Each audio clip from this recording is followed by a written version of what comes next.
The young man staggered, dizzy from the blow, barely able to stand. The sudden violence with the wine bottle shocked everyone around them. Harold stared at the young man, whose face was now covered in blood, and sneered. "If you don't get out of here, I'll break your leg." The young man gritted his teeth, clutching his head.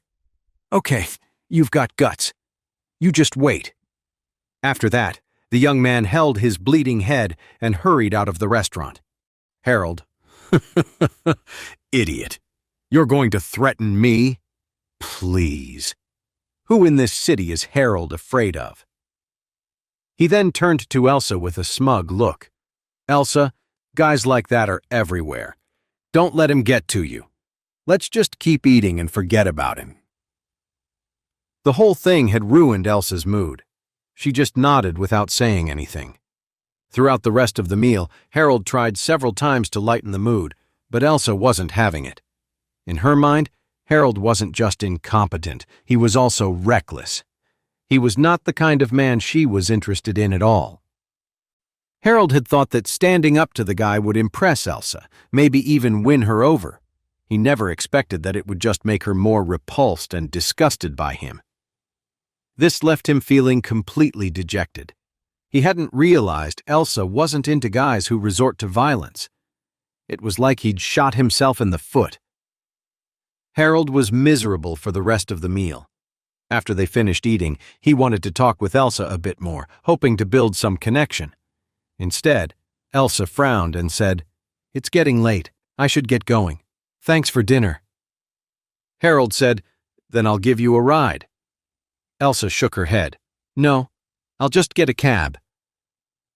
At this point, Elsa just wanted to put some distance between herself and Harold. Harold was furious but tried to hide it. "Then I'll at least walk you to your car." Elsa didn't refuse. She just nodded, stood up, and walked out. Harold hurried to follow her, fuming inside. He had wanted to set up a romantic date, take the opportunity to confess his feelings to Elsa, but he couldn't believe that jerk had to come and ruin everything. His chance was completely gone, and on top of that, he'd probably left a terrible impression on her. "If I ever see that guy again, I'm going to make him pay," Harold muttered bitterly. Meanwhile, Charlie had just finished dinner and was clearing the table. Claire suddenly looked anxious.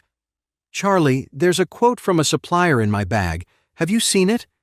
Charlie shook his head. "I haven't touched your bag since I got back." Claire thought for a moment before she slapped her forehead. "Oh, the documents must have fallen out in the meeting room at the Grand group. I need them for tomorrow morning. Can you drive me there to get them?"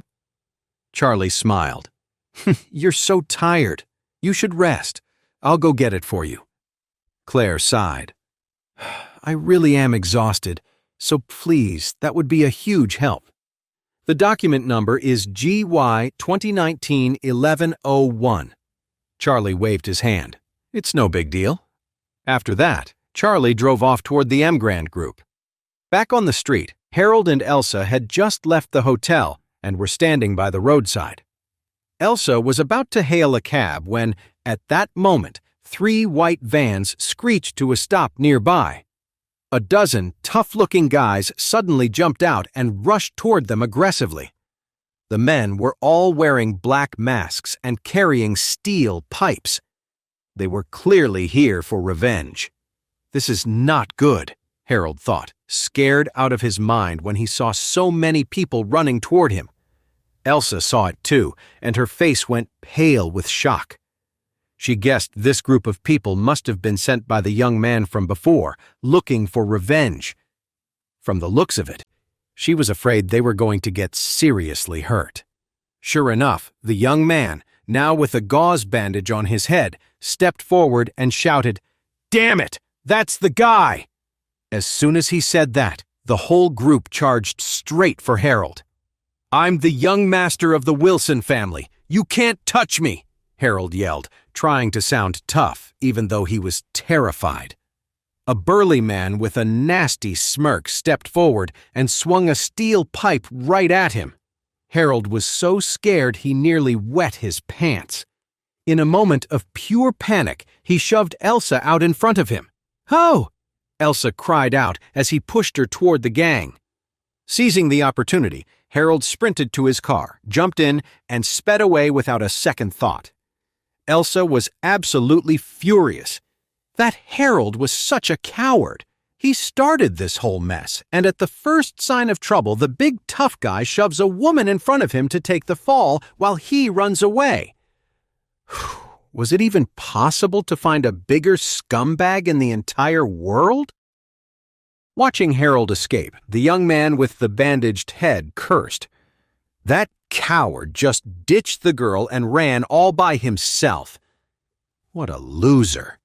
Then he stared at Elsa and said coldly, "Hey, pretty girl, you better call that coward and get him back here.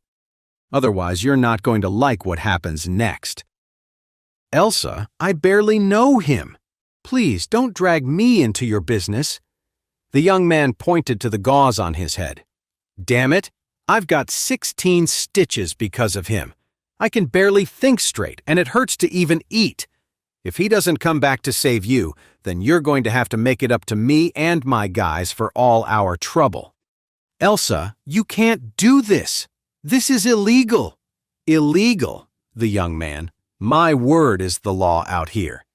After we're done with you, you'll find out what's legal and what isn't." A chill ran down Elsa's spine. Panic and despair washed over her.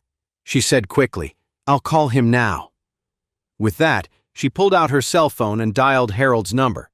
Harold was flooring it, trying to get as far away as possible when he suddenly saw Elsa's name flash on his phone. His heart sank. "This is just great," he thought. Damn it, what terrible luck! He'd been told to get close to her, to build a relationship with the Gardner family so his own family could move up in the world. Well, so much for that. He'd completely blown it with Elsa now.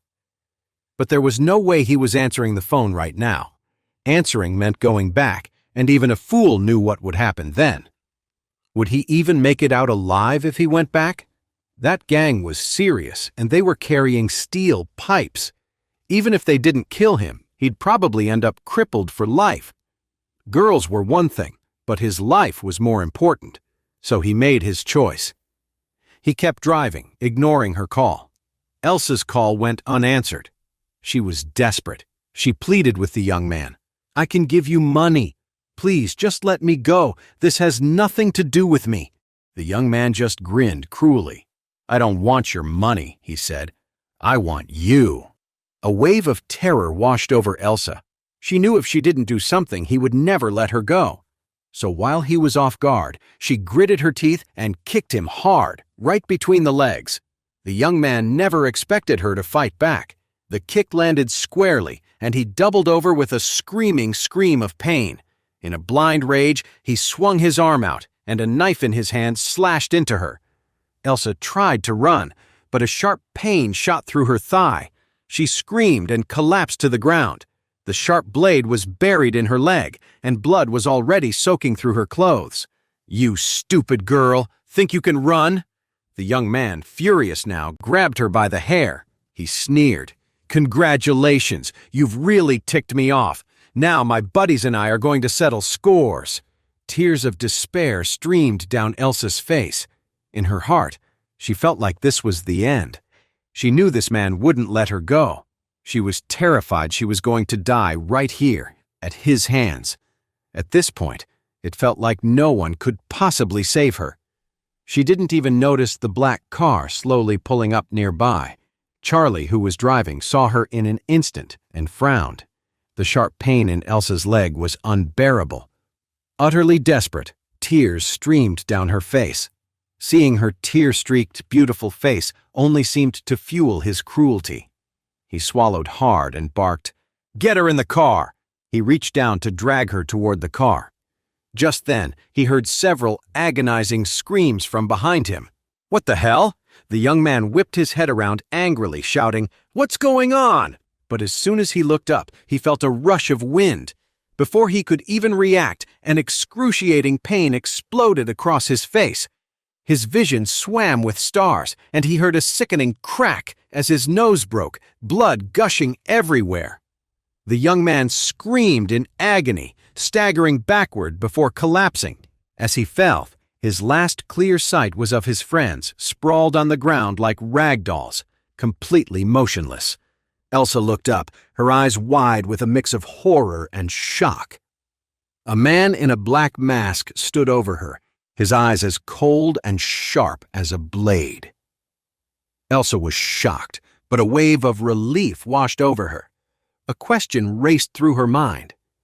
Who was he? Was he here to save her? Yes, she thought, he must be.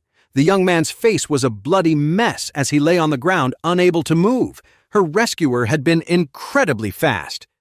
In the blink of an eye, he had taken down all 4 of them. It took a few seconds for the remaining thugs to process what had happened. Then, with angry roars, they charged at the masked man, shouting for their downed friends.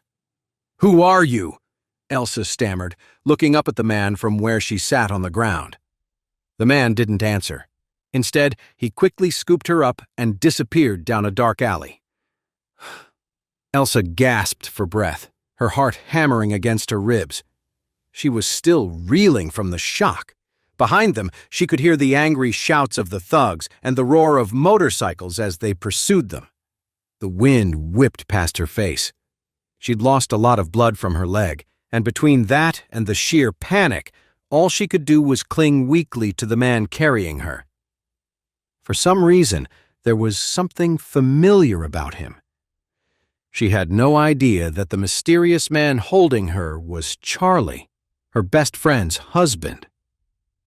Charlie had just been driving by when he spotted Elsa cornered by those guys.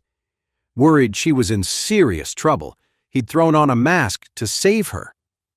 Ever since he'd been changed by the spiritual energy from that white stone, Charlie's abilities were on another level. He was much faster and more skilled than before. The neighborhood was a maze of alleys, and Charlie used them to quickly lose their pursuers. He carried Elsa for a good distance, finally stopping deep inside a park. It was getting dark, and the trees and bushes were thick here. Even if the gang caught up, they could easily hide. He gently set Elsa down on the ground and frowned when he saw her pants were soaked in blood. Despite the blood loss, Elsa was still conscious. She looked pale, but her eyes were filled with gratitude. "Thank you for saving me," she said, her voice weak.